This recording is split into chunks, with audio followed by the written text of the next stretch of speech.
नमस्कार साथियों, गौरव ज्ञान धारा में आप सभी का स्वागत है। रीट का ये जो अपना एसएसटी का कारवा चल पड़ा है उसको आगे लेकर जाते हैं। भी काफी सारे बच्चे जो है सीईटी के एग्जाम में लगे हुए हैं और सीईटी से अपना रथ थोड़ा सा मोड़ना पड़ेगा उन्हें रीट की तरफ। कुछ के रथ की दिशा जो है पशु परिचर की तरफ है। तो ये अलग अलग विद्यार्थी अलग अलग तरीके से अभी असमंजस की स्थिति में कौन सी तरफ ले जाए। तो जिनके बीएड और बीएसटीसी कर रखी है, निश्चित रूप से आप लोगों को रथ जो है अपना ग्रेड 3 की तरफ भी ले जाना पड़ेगा, लेकिन बीच में पहले पशु परिचर आएगी। अभी दीपावली वैकेशन पड़ते ही मैं आप लोगों के पशु परिचर की मैं खुद भी रिवीजन क्लास फिर से दूंगा, आप लोग चिंता मत करिए। एक्चुअल में क्या है, हमारे भी विद्यालय का समय परिवर्तन हो गया, तो उस बीच में मैनेज करके आप लोगों को क्लास देनी हमारे लिए भी चुनौतीपूर्ण है, लेकिन फिर भी क्लासेस कंटिन्यू ही है। पशु परिचर वाले चिंता मत करो, आप लोगों के लिए भी सेशन लगेंगे। 25 तारीख से वैकेशन पड़ रहे हैं, उसके बाद में 10-15 दिन आप लोगों को शानदार रिवीजन कराएंगे और उसके बाद भी करवाएंगे, ठीक है। जब तक तोड़ेंगे नहीं तब तक छोड़ेंगे नहीं, एग्जाम तक लेकर जाएंगे, चिंता मत करो, ठीक है। अब अपने आज का ये जो टॉपिक है, इसमें अपन ने इससे पहले जो है सिंधु घाटी सभ्यता पूरी बहुत अच्छी तरीके से विद कंसेप्ट विद ट्रिक सब कुछ पढ़ लिया है, ठीक है। अब आज अपन शुरू कर रहे हैं वैदिक सभ्यता, जो 2 से 3 क्लास में चलेगी। जब तक देखो विज्ञप्ति जारी नहीं होती, जब तक क्लियर नहीं हो जाए कि हाँ एग्जाम कब होने वाला है, तब तक अपन चलेंगे बिल्कुल आराम से। आराम से का मतलब है कि बिल्कुल सारी चीजें समझते हुए। जब ये चीज पता चल जाएगी कि एग्जाम कब होने वाला है रेट प्री का, तो फिर उसके हिसाब से अपन बूस्ट कर लेंगे, वो आपको चिंता नहीं करनी है। हाँ, आज की क्लास लाइव नहीं होके प्रीमियर पर चल रही है। देखो आप लोग तो पता नहीं शायद छुट्टी मार भी लेते होंगे, हमें छुट्टी मारने की परमिशन नहीं मिलती है। 8 बजे के समय मेरे कोई काम है, मुझे आवश्यक काम है, तो मैंने उसको मैनेज करके आप लोगों के लिए क्लास ब्रेक नहीं होने दे रहा हूं, मैं दे रहा हूं आप लोगों को, ठीक है, ताकि आप लोगों का शेड्यूल बना रहे, आप लोगों की पढ़ाई में जो है बिल्कुल भी बाधा नहीं आए। लेकिन थे जी को नहीं बीच में स्किप कर दिया करो, और स्किप करियो बाद में पाछो कवर होना बहुत मुश्किल है।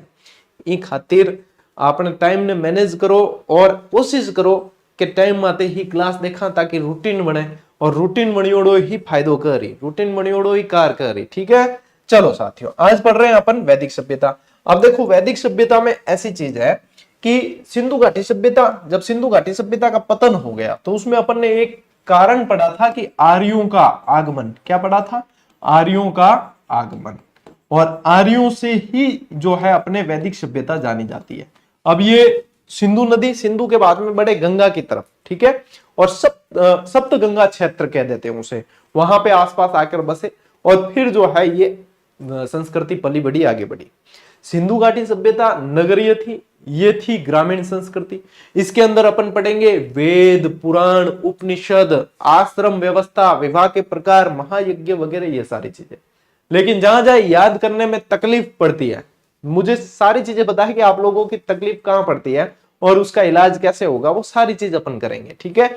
तो चलिए इस क्लास को करते हैं शुरू, ठीक है। सब पहला देखो नाम क्या है, वैदिक सभ्यता। अब वैदिक सभ्यता नाम ही किससे बना है? वेदों से बना है। किससे बना है? वेदों से नाम बना है, वेद से ही वैदिक शब्द बना है। इसमें भी 2 भाग होंगे, एक तो ऋग्वैदिक होगा और एक उत्तर वैदिक होगा। अब क्या चीजें हैं आप लोग मतलब बिल्कुल टेंशन छोड़ो, सारी चीजें अपने आप क्लियर होगी। अब सिंधु घाटी सभ्यता से अपन को सीधे सीधे आ जाना है वैदिक सभ्यता में। ये पूछे कि सिंधु घाटी सभ्यता के बाद में कौन सी संस्कृति आई, तो देखो सिंधु सभ्यता के पतन के बाद जो नई संस्कृति अस्तित्व में आई उसे क्या कहा गया? उसे वैदिक संस्कृति, या उसे क्या कहा गया? वैदिक सभ्यता कहा गया। क्या कहा गया? वैदिक सभ्यता, ठीक है। यानी कि वेद पुराण वगैरह यहां पे पढ़ने को मिलेंगे। अब देखो सिंधु सभ्यता नगरीय थी और वैदिक सभ्यता कैसी थी? वैदिक सभ्यता थी ग्रामीण। जहां सिंधु सभ्यता के लोग जो है व्यापारिक जीवन जीते थे, कृषि और पशुपालन वहां भी थे लेकिन व्यापार ज्यादा था। यहां पे इनकी जो है आर्थिक व्यवस्था का आधार क्या रहेगा? कृषि रहेगा और पशुपालन रहेगा, ठीक है। और पशुपालन जो है इनकी आर्थिक व्यवस्था का आधार रहेगा। अपन सारी चीजें आगे पढ़ने वाले हैं। वैदिक काल को कितने भागों में बांटा गया है? तो देखो 2 भागों में बांटा गया है। कौन कौन से? पूरा टाइम पीरियड पूछे, इसका पूरा टाइम पीरियड पूछते हैं तो आप लोगों को ध्यान रखना है 1500 ईसा पूर्व से 600 ईसा पूर्व, बीसी बोलते हैं ना, जैसे बिफोर क्राइस्ट, ठीक है। तो 1500 से 600 तो है पूरी वैदिक सभ्यता का टाइम पीरियड। फिर इसको जो है 2 भागों में बांटा गया है। एक भाग है जिसमें ऋग्वेद की रचना हुई, उसे बोलते हैं ऋग्वैदिक काल, जो 1500 से 1000 ईसा पूर्व चलता है। ये उल्टे चलते हैं सन, ठीक है ना, बिफोर क्राइस्ट जो है वो उल्टे चलते हैं। और उत्तर वैदिक काल है जहां 1000 से 600 ईसा पूर्व है, यहाँ बाकी के जो है 3 वेदों की रचना हुई है। ठीक है, अब ये सारी चीजें अपन को पढ़नी है, वेद का नाम आया तो वेद पढ़ेंगे। आर्य शब्द का शाब्दिक अर्थ क्या होता है, क्योंकि अपन ये चीज पहले ही पढ़ रहे हैं, क्या आर्यों के आगमन से जो है वैदिक सभ्यता अस्तित्व में आई, ऐसा माना जाता है। ठीक है, मैक्स मूलर ने भी माना है और भी विद्वानों ने माना है। तो आर्य शब्द का जो शाब्दिक अर्थ ये एग्जाम में बन चुका है, ये होता है श्रेष्ठ। और आर्य शब्द का ये भी पूछेंगे कि ऋग्वेद में कितनी बार उल्लेख है, तो ऋग्वेद में इस आर्य शब्द का 33 बार उल्लेख है। कितनी बार? 33 बार इसका उल्लेख किया गया है, 33 बार उल्लेख है। अब ऐसे तो ये चीजें याद करनी आप लोगों के लिए कठिन होगी, लेकिन आप जैसे जैसे मेरे साथ कंटिन्यू रहोगे आप लोगों को न सिर्फ ये चीजें याद हो जाएगी, बाकी आप लोगों को इंटरेस्ट भी आएगा, और ये एसएसटी जैसा जो विषय आप लोग जो कठिन समझते हो ये आप लोगों के लिए बहुत इजी हो जाएगा। ठीक है, तो इस स्लाइड से ये चीजें याद हो गई। अपने सिंधु घाटी सभ्यता के बाद में क्या आया? वैदिक सभ्यता आई है। ठीक है, वैदिक सभ्यता जो है कृषि और पशुपालन इनके आर्थिक व्यवस्था का आधार था। ठीक है, ये नगरीय सभ्यता नहीं थी, ये कैसी थी? ग्रामीण थी। सिंधु घाटी सभ्यता कैसी थी? नगरीय। फिर आर्यों को क्या कहा गया? श्रेष्ठ कहा गया। ठीक है, और ये 2 भागों में है, ऋग्वैदिक काल और उत्तर वैदिक काल। Is that clear? Yes sir. How's the josh? High sir. ये हाई रहना चाहिए, जोश हमेशा ठंडा पड़ गया तो फिर जो है दूसरे हाई जोश वाले बहुत होंगे। ठीक है टाबरों, तो स्क्रीनशॉट लेने की इच्छा है तो ले लो, बस बढ़ा आगे। ओके, चलिए नेक्स्ट। अब देखो, अब अपन यहाँ पे ये चीजें पहले याद कर लेते हैं। आज की क्लास में ये अलग अलग चीजें अपन याद कर लेते हैं ताकि अपनी आधी टेंशन तो आया वो यहीं से मिट जाए। ठीक है, अपन सबसे पहले याद करते हैं वेदांग। ये चीजें याद होगी। अब याद कैसे होगी? वेदांग है क्या? ये एक प्राचीन हिंदू ग्रंथ ही है जिसे वेद का सहायक शास्त्र माना जाता है। ठीक है, अब आप लोगों को पूछते क्या है पता है कि वेदांग की संख्या कितनी है? तो वेदांग है 6। ठीक है, और आप लोगों के रीट में तो इनमें मतलब इसके रचयिता नहीं भी पूछे जाए, आप लोगों को तो डायरेक्ट पूछ लेते हैं कि वेदांग में से ये कौन सा है कौन सा नहीं है। तो यहां पे मैं एक छोटी सी ट्रिक देता हूं आप लोगों को, ये ऐसे याद रखना, वैसी कव्यानी, वैसी कव्यानी छंद ज्योतिष, वैसी कव्यानी छंद ज्योतिष, ये याद रखोगे ना तो आप लोगों को वेदांग याद हो गए। अब वे से क्या है? वे से वेदांग। ठीक है, सी से आप लोगों के शिक्षा। ठीक है, क से आप लोगों के कल्प, फिर व्या से आप लोगों के व्याकरण, नी से आप लोगों के निरुक्त।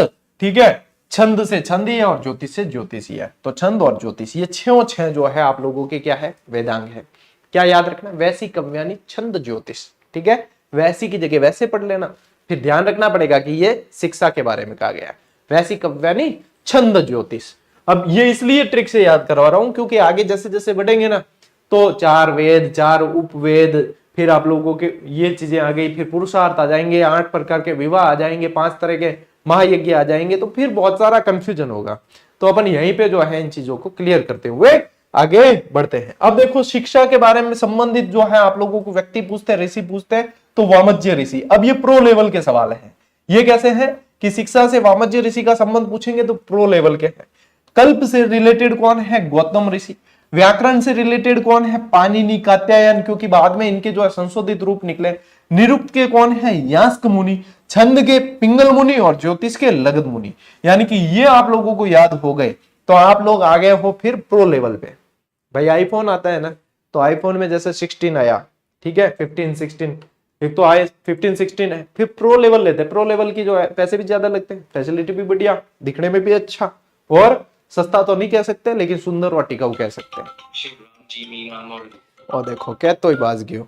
ठीक है, तो देखो अब आपने क्या है, ए है प्रो लेवल का सवाल है। ठीक है, ये है आईफोन और ये है आईफोन प्रो। तो यहाँ पे आप लोगों को ये चीजें इस तरीके से याद रखनी है। तो टावरों वेदांग कितना है? 6 है। क्या क्या है? वैसी कव्यानी छंद ज्योतिष याद होगी नहीं, बस थारे वो कांटो निकल गो। ठीक है, अब ले थे स्क्रीनशॉट, अब ले स्क्रीनशॉट।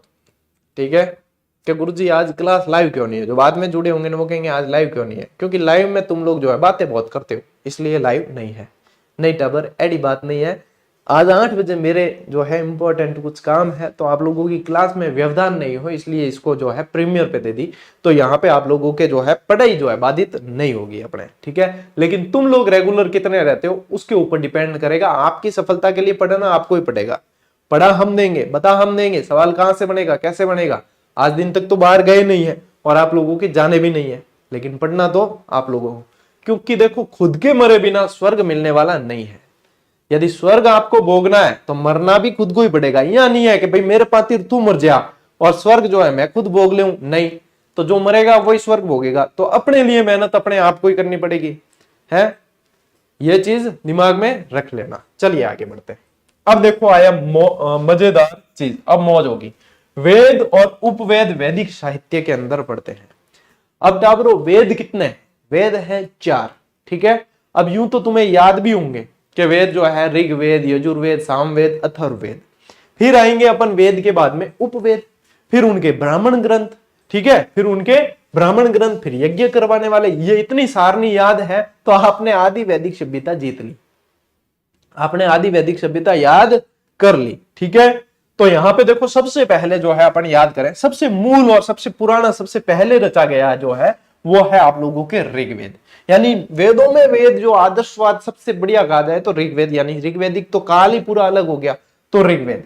फिर यजुर्वेद, सामवेद, अथर्ववेद लगातार याद रखना। इसकी एक ट्रिक देता हूं मैं आप लोगों को, ऐसे याद रखना, ऋग यजुषा अथर्व, ऋग यजुषा अथर्व या अर्थ, ऋग यजुषा अर्थ याद रख लेना। अब ये रखने से क्या होगा कि गुरुजी नहीं याद रखा तो मत रखना, ठीक है। याद रखने से याद ही होगा। देखो ऋग से ऋग्वेद, यजुर्वेद, सामवेद और अथर्ववेद, और इसी क्रम से याद रखना, क्योंकि इसी क्रम से फिर मैं आप लोगों को उपवेद याद कराऊंगा।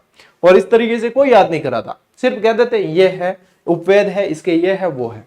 लेकिन यहां अपन तो एक एक चीज को याद करते हुए आगे बढ़ेंगे। जब क्लास भी देखी और याद भी नहीं हुआ तो फिर क्या क्लास देखी, ठीक है। इसलिए यहां पे ये ध्यान रखना। अब देखो, अब दूसरी ट्रिक देता हूं आप लोगों को। अब उपवेद की ट्रिक देता हूं, वो है आधनुगंसी, आधनुगंसी। अब ये इसलिए मैं क्रम से याद रखने का कह रहा हूं आप लोगों को, क्योंकि क्या होगा, ऋग यजुषा अथर्व, फिर इसमें ये ऐसे कैसे सेट हो जाएगा। देखो अब इससे होगा आयुर्वेद, धनुर्वेद, गंधर्ववेद, शिल्पवेद। अब मैंने ये चीजें 7-8 साल पहले, लगभग 10 साल हो गए होंगे, उस समय याद की थी। लेकिन आज भी मैं 10 मिनट की रिवीजन में इसे वापस रिकॉल कर लेता हूं। कारण क्या है, क्योंकि ये मेरी स्थायी स्मृति में जा चुकी है इन ट्रिक की वजह से। और यही चीज मैं अपनी आप लोगों को दे रहा हूं कि ये है तरीका, कि हिस्ट्री जो जितनी कठिन है उतनी ही आसान हो जाएगी, याद करने का तरीका है। आधनुगंसी, तो देखो आधनुगंसी और ऋग यजुषा अथर्व, ऋग यजुषा अथर्व। अब ये सामने सामने सेट हो गए और ये आप लोगों को इसके उपवेद याद हो गए कि ऋग्वेद का उपवेद क्या है, आयुर्वेद, सामवेद का क्या है, गंधर्ववेद, अथर्ववेद का क्या है, शिल्पवेद। और ये प्रश्न बनते हैं सीधे के सीधे, वहां पे गलत करने की चांस अपन को नहीं मिलते हैं, ठीक है। अब इसके ब्राह्मण ग्रंथ, ठीक है। तो ब्राह्मण ग्रंथ में ऐसे याद रखो, एको, तेस, पंजे, पंजे, गोशो। और किसी के दिमाग में यह है कि इतनी ट्रिक या ये ट्रिक याद रखने से बढ़िया है मैं डायरेक्ट याद कर लूं, तो आप डायरेक्ट याद करें, अभी हो जाएंगे, मैं ये भी कहूंगा। लेकिन 8-10 दिन पढ़ के देख लेना और फिर वापस रिकॉल करना कि मुझे याद है या नहीं। मुझे पता है कि वो चीजें मिक्स हो चुकी होती है, इसलिए कह रहा हूं कि पहले तो डायरेक्ट याद करो, हो जाती है तो कोई दिक्कत नहीं, नहीं हो रही है तो फिर आओ इस पैटर्न पे और फिर देख लेना। आप 10 दिन क्या, 1 महीने बाद देखना, 2 महीने बाद देखना, सीधी की सीधी चीजें आप लोगों को याद रहेगी। तो देखो एको यानी ऐत्रेय कोशिति की, तैस यानी तैत्रेय शतपथ, पंजे यानी 25 जैमिनी, गोसो यानी गोपत और सोनक। और सीधी सीधी अपने को क्या ध्यान रखनी है, कौन से क्रम से, इसीलिए मैं बता रहा हूं कि क्रम से याद रखनी है, ठीक है, क्रम से ही याद रखनी है। और यहां पे कंफ्यूज बिल्कुल ही नहीं होनी, क्योंकि मेरे पास में हिस्ट्री की सारी ऑथेंटिक बुक है और ऑथेंटिक बुक से बहुत अच्छी तरीके से टैली करने के बाद ही मैं क्लास आप लोगों को देता हूं, ठीक है। यहां तक क्लियर। अब आओ यज्ञ करवाने वाले पुरोहित, हर वेद का अलग यज्ञ कराने वाला पुरोहित है और सबसे इंपॉर्टेंट रहता है ये, क्योंकि यहां से प्रश्न पूछते हैं, ठीक है। अब यहां पे क्या है, अब यहां पे एक ट्रिक है, होते औ ब्रह्म, होते औ ब्रह्म, ठीक है, होते औ ब्रह्म। अब होते औ ब्रह्म से होत्र, अ से अधर्वयु, उ से उद्गाता और ब्रह्म, होते अ उ ब्रह्म। हो गया याद? तो ये हो गया आप लोगों के सीधे सीधे अपने ब्राह्मण अपने पुरोहित भी याद। अब देखो वापस से बताऊं, सबसे पहले 4 वेद ऋग यजुः अथर्व, फिर 4 उपवेद आदि अनुगंसी, फिर आ गए अपने ब्राह्मण ग्रंथ एकोतेस पंजे गोसो, ठीक है, फिर आगे अपने यज्ञ करवाने वाले होते उपरम। बस 4 चीज है, लेकिन मैंने यहाँ पे बताई तो आप लोगों को ये चीजें अब जो है बिल्कुल ही दिमाग में बैठ जाएगी। एक बार की मेहनत और हमेशा का ही टंटा खत्म। ठीक है, तो चलिए अब लीजिए स्क्रीनशॉट। मतलब ये सारणी याद यानी वेदों वाली समस्या ही आप लोगों के सॉल्व हो गई। ले स्क्रीनशॉट। ये है सीधा शॉर्टकट सफलता का। बाकी सफलता का कोई शॉर्टकट नहीं है, मेहनत तो करनी पड़ेगी।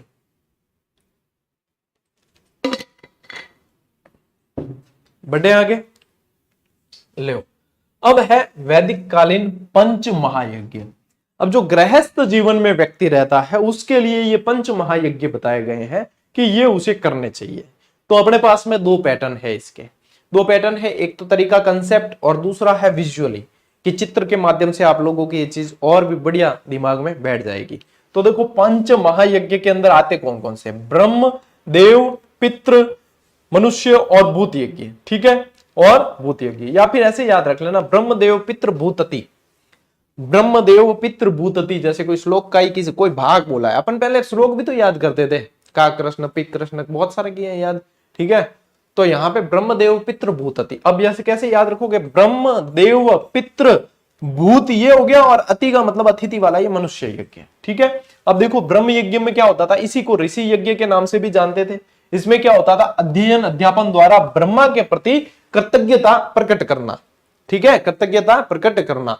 तो यहाँ पे अब इसको चित्र से देखो कि यहाँ पे जो है अपने ऋषि यज्ञ भी कहा है ना इसे, तो चित्र में देखो ये ऋषि यज्ञ लिखा हुआ है, यानी कि क्या है? वेदों का जो है अध्ययन अध्यापन किया है और ब्रह्मा के प्रति कृतज्ञता प्रकट करनी है। और नेक्स्ट अगले पे देव यज्ञ, हवन द्वारा देवताओं की पूजा अर्चना करना। तो ये यहाँ पे क्या किया जा रहा है? हवन किया जा रहा है। क्या कौन सा यज्ञ? देव यज्ञ है, यानी कि क्या करना है? अपने पूजा अर्चना करनी है, हवन द्वारा देवताओं की पूजा अर्चना। फिर आ गया पितृ यज्ञ। पितृ के अंदर ही नाम है पितर, यानी पितर। पितर किसे बोलते हैं? पूर्वज को। किसे बोलते हैं? जो अपने पूर्व में जन्मे हैं। ठीक है, पितृ पूर्वजों को जल और भोजन द्वारा तर्पण करना। तो यहाँ पे देखो पितृ यज्ञ कहाँ है? ये रहा पितृ, और ये जो है तर्पण करना जल, जैसे कि श्राद्ध वगैरह जो अब मनाए जाते हैं ना, वो आगे इसके अंदर, तो वो पितृ यज्ञ में आएगा। फिर आया मनुष्य यज्ञ। ये क्या होता है? अतिथि सत्कार, या अपने द्वार कोई आया है वो खाली हाथ नहीं जाए, तो ये मनुष्य यज्ञ के अंदर आएगा। तो ये देखो ये मनुष्य यज्ञ, यानी कि यहाँ अपने द्वार जो भी आया है वो खाली हाथ नहीं लौटेगा। ठीक है, और फिर आया 5वां भूत यज्ञ, यानी कि समस्त जीवों के प्रति कृतज्ञता प्रकट करना। तो यहाँ पे देखो ये भूत यज्ञ है, और इसमें देखो समस्त जीवों के प्रति अपनी कृतज्ञता प्रकट करते हैं। अपन श्राद्ध में भी देखो श्राद्ध मनाते हैं ना, तब श्राद्ध पक्ष में भी अपन देखो जो है अपने पूर्वजों को भी अर्पण करते हैं, साथ ही साथ जो है अपन गाय कुत्ते कौवे इन सभी को भी जो है भोजन करवाते। तो ये इसका हिस्सा हो गया अपने किसका? भूत यज्ञ का। तो क्या है? ब्रह्म देव पितृ भूतति। इस तरीके से आप लोगों को वैदिक कालीन पंच महायज्ञ याद कर लेने हैं। आज मैं आप लोगों को चीजें याद करवाने आया हूं। अपने वैदिक काल की लगभग 2 या 3 क्लास आएगी। 2 या 3 इसलिए आएगी क्योंकि वैदिक काल लंबा है। वैदिक काल में ऋग्वेद, अब वेद अभी तो मैंने आप लोगों को सिर्फ नाम याद कराए, अब वेद के अंदर अपन को बाकी चीजें भी पढ़नी होगी, संहिताएं कितनी है, कितने क्या है श्लोक है, उसकी विशेषताएं क्या है, ये सारी, तो उसमें समय लगता है। अब यूं है कि दौड़ी जे नहीं, और दौड़ने टाइम आए जब दौड़ना भी पड़ी, भाई एग्जामिनर के आयोग कह देगा कि नहीं हम तो इस समय एग्जाम करवाएंगे, तो फिर उस हिसाब से चलेंगे अपन, लेकिन कोर्स पूरा करेंगे, उसकी चिंता मत करना। ठीक है, चलिए नेक्स्ट बढ़ते हैं आश्रम व्यवस्था।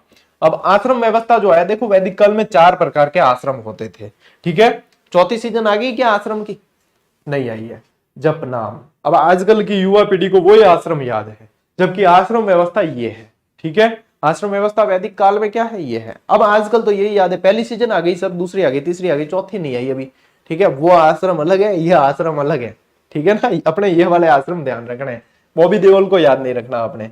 तो यहाँ पे देखो क्या है? ब्रह्मचर्य आश्रम पहला क्या है। अब इसमें टाइम पीरियड है। टाइम पीरियड कैसे है कि अपने यहाँ पे ले लो आप 0 से 0 क्या एक ही होता है वैसे, 0 से 25, फिर ले लो आप 26 से अपने कितने आएंगे? 26 से 50, फिर ले लो 51 से 75 और फिर ले लो 76 से 100।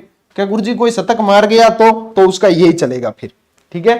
किसी ने शतक मार दिया है तो फिर यही चलेगा, दोहरे शतक तक कोई पहुंचता वैसे नहीं है। पुराने जमाने में अपन देखा नहीं, अपने आज तक तो जो है शतक मारने भी बहुत मुश्किल हो गए, नर्वस 90 बहुत शिकार हो जाते हैं। तो यहाँ पे ये चलता है अपने आश्रम व्यवस्था। अब देखो यहाँ क्या होता है, ब्रह्मचर्य आश्रम। इसमें क्या है, विद्यार्थी जीवन और ब्रह्मचर्य का पालन करना। विद्यार्थी जीवन के अंदर ब्रह्मचर्य का पालन करना, पहले इसी आधार पे पढ़ाई वगैरह सब कुछ होती थी कि 25 साल तक जो है यहाँ पे ब्रह्मचर्य आश्रम का पालन करना है। फिर होता था गृहस्थ आश्रम, यानी कि फिर जो है विवाह वगैरह होगा तो पारिवारिक और सामाजिक कर्तव्यों का निर्वहन करना। गृहस्थ आश्रम जो है वैसे बहुत ही जिम्मेदारी वाला बताया गया, क्योंकि हर किसी से गृहस्थ आश्रम का पालन भी नहीं होता। भाई घर में रहा तो कई काम भी करना पड़े है और कई जो है सहायता भी करनी पड़ती है, तो हर कोई मतलब करीजे भी कौन। तो गृहस्थ आश्रम को सही तरीके से निर्वहन करना भी बहुत जरूरी है। कई जना क्या मैं साधु बन जाऊं, तो साधु क्यों बने, गृहस्थ आश्रम करने की भाई नहीं है, तेरी पहुंच नहीं है क्या। सबसे व्यवस्थित और सबसे अपने सामाजिक कर्तव्यों का निर्वहन करना है और सबसे बेस्ट यदि है तो वो गृहस्थ आश्रम है, इसका पालन करो, तब पता चले कि जिम्मेदारियों का पालन कैसे किया जाता है। फिर आता है इसके बाद में वानप्रस्थ आश्रम। इसमें क्या होता है, फिर समय हो जाता है आंशिक त्याग और सामाजिक कल्याण, सामाजिक गतिविधियों में एक्टिव रहने का जो है समय हो जाता है। और फिर आता है संन्यास आश्रम, यानी कि फिर मोक्ष की प्राप्ति के लिए जो है अपने आप को आगे ले जाना है और फिर जो है वन गमन किया जाता है यहाँ पे। तो ये है अपने आश्रम व्यवस्था, ठीक है ना। आश्रम क्या है, ये है, ठीक है। चलिए अब आते हैं अपन पुरुषार्थ। पुरुषार्थ क्या है, विवेकशील व्यक्ति द्वारा जो है अपने जीवन के लक्ष्यों को प्राप्त करना। आज तुम्हें ऐसे लगेगा जैसे कोई प्रवचन देने वाला आया है ना। आज भाई टॉपिक ही ऐसा है कि हाँ महाराज जी आगे बोलिए, जप नाम सबका भला हो, ठीक। तो देखो यहाँ पे पुरुषार्थ यानी विवेकशील व्यक्ति जो है वो अपने लक्ष्यों की प्राप्ति करे, वो उसके लिए 4 पुरुषार्थ बताए गए हैं। 4 पुरुषार्थ, पुरुषार्थ की संख्या कितनी, 4। धर्म, अर्थ, काम और मोक्ष, ठीक है। धर्म यानी कि देखो धार्मिक और नैतिक जो है इसके अंदर सिद्धांत होते हैं। अर्थ के अंदर आर्थिक और संपन्नता, अर्थ के अंदर क्या होगा, आर्थिक और अर्थव्यवस्था अच्छी होगी तो संपन्नता होगी। काम के अंदर क्या होगा, मनोरंजन और इसके अलावा शारीरिक और अन्य जो है सुख प्राप्त करना। मोक्ष के अंदर क्या होगा, फिर अपने आप को जो है सांसारिक जिम्मेदारियों से मुक्त करते हुए सर्व कल्याण की तरफ ले जाना। ये धर्म, अर्थ, काम और मोक्ष जो है 4 पुरुषार्थ माने गए हैं, ठीक है। 4 पुरुषार्थ माने गए इसमें। अब आप जो है स्क्रीनशॉट ले लीजिए, स्क्रीनशॉट आप ले सकते हो आप। चलिए अब बढ़ते हैं आगे। अब आ जाते हैं अपन 16 संस्कारों की तरफ। 16 संस्कार। अब देखो 16 संस्कार मैंने पहले रीति रिवाज के अंदर भी आप लोगों को करवा रखे हैं और उसकी एक ट्रिक बताई थी जो अभी भी विद्यार्थियों को याद होगी, क्योंकि 16 इनको को याद करने और क्रम से याद करने, इनको भी क्रम से याद करना होता है। इनको क्रम से याद करना होता है। क्यों क्रम से करना होता है, क्योंकि कई बार पूछ लेते हैं जन्म से पूर्व का कौन सा है, जन्म के बाद का कौन सा है, ये चीजें पूछ ली जाती है। तो गपू सी जाना नहीं अचूक वी हुए केस भी है।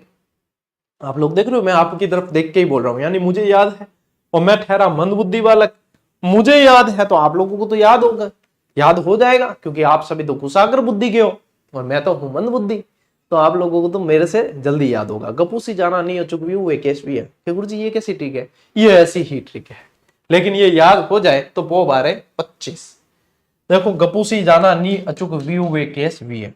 अब इसको जो है डिस्क्राइब अपन आगे वाली स्लाइड में चलते जाएंगे, जैसे जैसे अपने को पता चलता जाएगा, यहाँ पे समय अपन नहीं लेंगे, ठीक है। चलिए अब देखो, ये ग पू सी जा ना नी अचू क वी उ वे के स वी अ, ठीक है। गर्भाधान, पुंसवन, सीमंतोनयन, जातक्रम, नामकरण, निष्क्रमण, अन्नप्राशन, चूड़ाक्रम, कर्ण भेदन, विद्यारंभ, उपनयन, वेदारंभ, केशांत, समावर्तन, विवाह, अंत्येष्टि। अब जो बहुत अच्छी रटंत विद्या वाला हो उसे ही डायरेक्ट जो है सारे क्रम से याद रह सकते हैं, बाकी को जो ट्रिक तो सबको याद रह सकती है। तो ये है आपके 16 संस्कार। अब 16 संस्कारों को भी फटाफट से देख लेते हैं, स्क्रीनशॉट लेना है तो ले लो। देखो अब बढ़ते हैं गर्भाधान। अब ये कैसा है, ये प्रथम संस्कार है और गर्भधारण से पूर्व धार्मिक क्रियाएं जो की जाती है वो गर्भाधान के अंदर। फिर आता है पुंसवन, तो गर्भ में पल रहे शिशु के पुत्र रूप हेतु देवी देवताओं को पूजा करना, मतलब ये लड़का हो लड़की हो ये पहले से चला आ रहा है। हालांकि इस मान्यता का कोई अर्थ ही नहीं है, लड़का और लड़की अपनी अपनी किस्मत लेके आते हैं और जो भी आए वो बढ़िया ही है। तो यहाँ पे जो है शिशु जो पल रहा है उसके पुत्र रूप के लिए जो किया जाता है वो पुंसवन है। फिर आता है सीमंतोन्नयन, गर्भवती को अमंगलकारी शक्तियों से बचाने के लिए ये किया जाता है सीमंतोन्नयन। अब आपको पूछते हैं ना कि जन्म से पूर्व के, तो ये जन्म से पूर्व के तीनों संस्कार जन्म से पूर्व के हैं, ठीक है, जन्म से पूर्व के तीनों संस्कार है। और ऐसे प्रश्न बनता है कि जन्म से पूर्व के कौन से हैं, जन्म के बाद के कौन से हैं। अब आते हैं जन्म के बाद के। जात क्रम, पुत्र के जन्म के बाद पहला संस्कार पिता द्वारा पुत्र का मुंह देखकर स्नान कर जात क्रम करना, ये जात क्रम के अंदर आता है। नामकरण, बालक को नाम देना है तो बालक के जन्म के 10वें या 12वें दिन नया नाम देकर नामकरण करना। फिर आता है निष्क्रमण, बालक के जन्म के 12वें दिन से 4 माह तक कभी भी पहली बार बाहर लाना और चंद्र या सूर्य के दर्शन करवाना, ये होता है निष्क्रमण। निष्क्रमण यानी बाहर लाना और चंद्रमा या सूर्य के दर्शन करवाना, ये होता है निष्क्रमण संस्कार। फिर आता है अन्नप्राशन, यानी पहली बार अन्न खिलाना। जन्म के 6 माह बाद जो है पहली बार अन्न का आहार देना। चूड़ा क्रम में क्या होता है, इसको बोलते हैं जडूला या जडोलिया। बाल छाप करते हैं पूरा, ठीक है, एक मतलब बढ़िया उत्सव टाइप होता है। बालक के जन्म के 1 या 2 वर्ष बाद जो है बाल मुंडन करवाए जाते हैं। कर्ण वेदन यानी कानों को वेदना, जन्म के 4थे या 5वें वर्ष कान बींदने का संस्कार होता है, उसको बोलते हैं कर्ण वेदन, ठीक है। फिर आया अपने विद्यारंभ, जन्म के 4थे या 5वें वर्ष पहली बार गुरु के समक्ष अक्षर ज्ञान हेतु जाना, यानी विद्या का प्रारंभ यहाँ पे हो गया। लेकिन वेदों की शिक्षा का प्रारंभ अगले मतलब बाद में होता है संस्कार, ठीक है। इसके बाद में उपनयन, अन्य नाम इसका क्या है, ये मोस्ट इंपॉर्टेंट रहता है, यहां से प्रश्न बहुत बनते हैं उपनयन से। इसे यज्ञोपवीत या जनेऊ धारण संस्कार भी कहते हैं। विद्यालय में शिक्षा हेतु भेजते समय जनेऊ धारण करना होता है, वह होता है उपनयन संस्कार, ठीक है। अब जनेऊ भी अलग अलग जो है अलग अलग व्यक्ति अलग अलग पहनते हैं, ये सारा बहुत ज्यादा डीप हो जाएगा, इसलिए अभी ये ध्यान रखो। फिर आता है वेदारंभ, यानी वेदों की शिक्षा का आरंभ जो है, बालक के वेदों की शिक्षा का आरंभ करने से पूर्व ये संस्कार किया जाता है, तब होता है वेदारंभ। देखो वेद यानी पढ़ना है तो पहले अल्फाबेट वगैरह तो आने चाहिए, तो विद्यारंभ में तो ये चीजें शुरू हो गई, और वेदारंभ यानी कि अब वेदों को पढ़ने के लायक बालक हो चुका है, ठीक है। चलिए स्क्रीनशॉट लेते रहना साथ साथ। केशांत यानी जन्म के 16वें वर्ष बाल काटने का संस्कार होता है, वो इसके अंतर आता है। देखो जडोलिया अलग है और केशांत अलग है, ठीक है। समावर्तन, गुरु दक्षिणा में गुरु दक्षिणा देकर बालक द्वारा पुनः अपने घर की ओर लौटना इस संस्कार के अंदर आता है। और उसके बाद में होता है घर आ गए, फिर पढ़ लिख के फिर होता है विवाह, यानी युवक और युवती एक दूसरे से विवाह करके गृहस्थ जीवन में प्रवेश करते हैं। और विवाह के बाद में मतलब कोई संस्कार दूसरा नहीं बचा, विवाह के बाद में सीधा एक ही संस्कार बचता है, अंत्येष्टि, ठीक है। इसके बाद में मतलब टाटा बाय बाय खत्म, विवाह के बाद में एक ही संस्कार है, अंत्येष्टि, यानी मरणोपरांत क्रियाक्रम से संबंधित संस्कार, और ये मनुष्य का अंतिम संस्कार होता है। कहते हैं ना कोई गुजर जाता तो अपन कहते हैं अंतिम संस्कार में जा रहे हैं। अब वो अंतिम संस्कार का नाम क्या है, अंत्येष्टि, यानी कि मुखाग्नि, भाई सबके अलग अलग तरीके होते हैं, दाह संस्कार होता है, किसी के समाधि ग्रहण होता है, ये तो ये अंत्येष्टि जो है अंतिम संस्कार है। ले लो आप स्क्रीनशॉट, बहुत अपने जो है समय बचाया आज की क्लास में काफी, क्योंकि अब मुझे जो है ये क्लास पूरी करके निकलना भी है और क्लास मिस भी नहीं कर सकते, आप लोगों का विश्वास है। चलिए नेक्स्ट बढ़ते हैं। अब आते हैं स्मृतियों और धर्मशास्त्रों के अनुसार विवाह के प्रकार। अब ये भी मोस्ट इंपॉर्टेंट है पूरा ही, क्योंकि प्रश्न यहां से बहुत बनते हैं। 8 प्रकार के टोटल विवाह बताए गए हैं। प्रथम 4 जो है वो धर्मशास्त्रों के अनुसार और बाकी मान्यताओं के अनुसार अच्छे माने गए हैं, और बाकी के जो 4 हैं वो थोड़े सी निकृष्ट माने गए हैं, ठीक है। तो सबसे पहले पढ़ते हैं अपन पहले के 4 अपने विवाह। देखो ब्रह्म विवाह इसे सबसे श्रेष्ठ माना गया है। लड़की के पिता योग्य वर ढूंढते हैं, ये समान जाति और वर्ण में होता है। योग्य वर, योग्य वधु समान जाति और वर्ण के अंदर होता है, ये होता है ब्रह्म विवाह, ठीक है। कैसा होता है ब्रह्म विवाह। फिर देखो देव विवाह, इसमें क्या होता है कि यज्ञ कराने वाला जो पुरोहित आता है, यज्ञ करवाता है, उसी को कन्या दान कर देना, यानी उसी के साथ में कन्या का विवाह कर देना, यह आता है देव विवाह के अंतर्गत। आर्ष विवाह में क्या होता है, ये मोस्ट इंपॉर्टेंट है, इससे बहुत प्रश्न बनते हैं आर्ष विवाह से।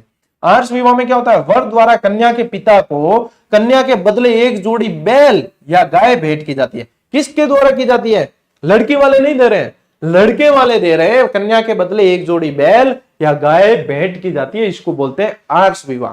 और चौथा है प्रजापत्य विवाह। ये कैसा होता है? उत्तम वर, उत्तम वधु और बिना दहेज के, जो वर्तमान में ये विवाह ज्यादा होते हैं। ठीक है, क्योंकि दहेज वहेज नहीं लेना चाहिए, वैसे भी बहुत बुरी बात होती है। आप सरकारी नौकरी लगोगे ना तो आपको तो एफिडेविट देना पड़ेगा कि हम ना तो दहेज लेंगे और हम ना ही दहेज देंगे, तो वह चीज बहुत बढ़िया है, नहीं लेना चाहिए। ठीक है, चलिए आगे बढ़ते हैं। गंधर्व विवाह, वर्तमान में ये विवाह भी बहुत हो रहे हैं। ये कैसा होता है? ये प्रेम विवाह होता है, इसे प्रणय विवाह के नाम से भी जानते हैं। ठीक है, इसे प्रणय विवाह भी कहते हैं। वर्तमान में इसे कहते हैं लव मैरिज, जो बहुत कम टिकती है। ठीक है ना। फिर आया असुर विवाह, इसमें कन्या का पिता जो है धन लेकर कन्या को बेच देता है। कन्या को क्या कहता है? बेचना एक तरीके से, यानी कि ये क्या लेता है? एक तरीके से वधु मूल्य लेता है। क्या लेता है? वधु मूल्य। इसके द्वारा क्या लिया जाता है? वधु मूल्य लिया जाता है। फिर आया राक्षस विवाह, इसमें बलपूर्वक कन्या का अपहरण करने के बाद विवाह होता है। यानी कि अपन जो देखते हैं ना कि भाई अपने इतिहास में कई सारी घटनाएं देखी ऐसे, जिसमें जो है राजकुमारी द्वारा किसी शासक को या किसी व्यक्ति को कहा जाता है कि भाई मुझे जो है अपहरण करके बचा लीजिए, जैसे राज सिंह और चारुमती के समय अपन ने देखा। ठीक है, कृष्ण भगवान के भी ऐसे उदाहरण देखने को मिलते हैं। तो यहाँ पे वह विवाह था। महाभारत काल में इसे शास्त्र विवाह के नाम से भी जानते हैं। क्या कहते हैं? महाभारत में इसे शास्त्र धर्म के नाम से भी जाना गया है। और ये सबसे निकृष्टतम होता है पैशाच विवाह। तो कहते हैं ना भूत पिशाच, यानी जो है पैशाच के काम हो, वो यहाँ पे ये वाला विवाह है। छल द्वारा कन्या के शरीर पर अधिकार करना, कुकर्म के बाद में विवाह करना। और ये कैसा है? निकृष्टतम विवाह है। निकृष्टतम विवाह है, कुकर्म के बाद जो विवाह किया जाए ये सबसे निकृष्ट है। ठीक है, तो ये चार जो है समाज में मान्यता प्राप्त नहीं माने जाते, और कुछ ग्रंथ जो है गंधर्व विवाह को बता देते हैं इसमें मान्यता, लेकिन ये चार जो है पहले वाले ये उत्तम माने गए हैं। ये कैसे माने गए हैं? उत्तम माने गए। आगे बात समझ ले स्क्रीनशॉट। चलो बेटा, अब आप लोग जो है वैदिक काल से संबंधित भी आपको टेस्ट दे रखी है, उसमें व्याख्या भी लगभग हो गई है। ठीक है ना, तो वहां से अभ्यास कर लेना। बाकी सारे विद्यार्थी भी अभ्यास जरूर कर लें। ये कॉम्बो वाले देख लो आप लोग आराम से, और टेलीग्राम से जरूर जुड़ जाना। हर अपडेट वहां पे आपको सबसे पहले मिलती है। ठीक है ना। आज की क्लास थोड़ी सी रैपिड चली है, कल की थोड़ी सी बड़ी होगी, और वापस व्यवस्थित अपने कल लाइव ही होगी, चिंता मत करो। तो बढ़िया अपन मिलेंगे वापस उस क्लास में साथियों, है ना। तो आप लोग पढ़ो और नियमित पढ़ो, तभी आप लोगों को सफलता मिलेगी।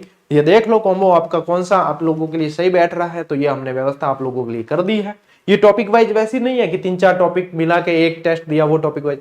हर टॉपिक के कम से कम 3-4 पार्ट है, और लगभग प्रश्न हर टॉपिक के आपको 50, 60, 70, 80 प्रश्न देखने को मिल रहे हैं।